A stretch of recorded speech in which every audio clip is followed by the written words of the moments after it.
अस्सलाम वालेकुम। हाँ जी, की हाल सारे दोस्तों का ठीक हो? सेहत भी ठीक है। ते सर कामरान गोंदल ते अज मेन मैडल लब्भे ने अपना ऑफ लोड दे, ठीक है। नाल मेरे सारे दोस्त ने बिना रीजन बगैर रीजन तो कोई रीजन नहीं, दुनिया का कोई रीजन नहीं, कोई मतलब अल्हम्दुलिल्लाह डॉक्यूमेंट हर चीज क्लियर है, सब कुछ क्लियर है।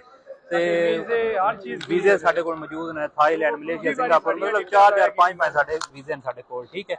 उस मतलब हुण सन कल एक बार असीं आए हैं, कल टिकट आया हुई है, कल भी अपलोड किया, अज दोबारा फिर अपलोड कर देता है बगैर कोई रीजन बताए, तो बगैर कुछ किए, ठीक है।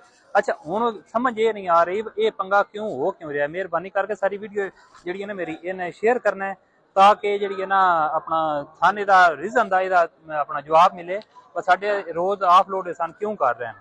खास करके जेडे असीं मंडी बावलदीन वाले हैं, मंडी बावलदीन का होना की गुनाह है या ये कोई मतलब साडे वास सजा है, बस मंडी बावलदीन दे जे प्रॉपर लीगल प्रॉपर तरीका लीगल तरीके नाल असीं कर रहे हैं काम है, फिर मजबूर करदे ने डंकी लाने ते हुण जे मंडी आए फिर डंकियां ना लाण ते मरन।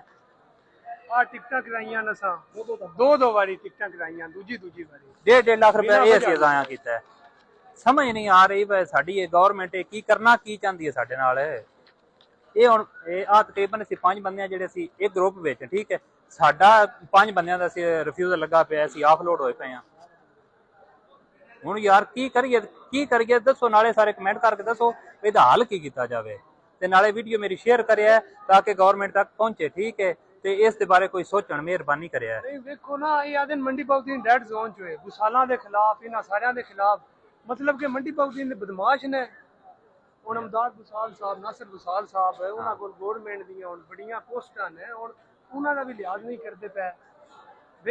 मंडी बाउद्दीन नूं रेड जोन जो इन्हां बनाया है कोई बिना वजह तो यार कोई समझ नहीं आ रही सन इस चीज की ना की साडे नाल हो रहा है, या फिर इंज ना मंडी छाड़ के जिले किसी और टुर जाइए। मैं दिखा नहीं सकता, नाले फीमेल भी मिनीमम 35 तो 40 बंदे जड़े ना 35 तो 40 बंदे जड़े असीं ऑफलोड होके अज दी डेट च बैठे हैं। कल भी तकरीबन 50 55 बंदा ऑफलोड होया है। ये क्यों इतने कर रहे हैं, की करना की साडा चाहते हो, सानू ये दसो। मेहरबानी करके वीडियो मेरी शेयर करिए। अल्लाह सोने दे वाले।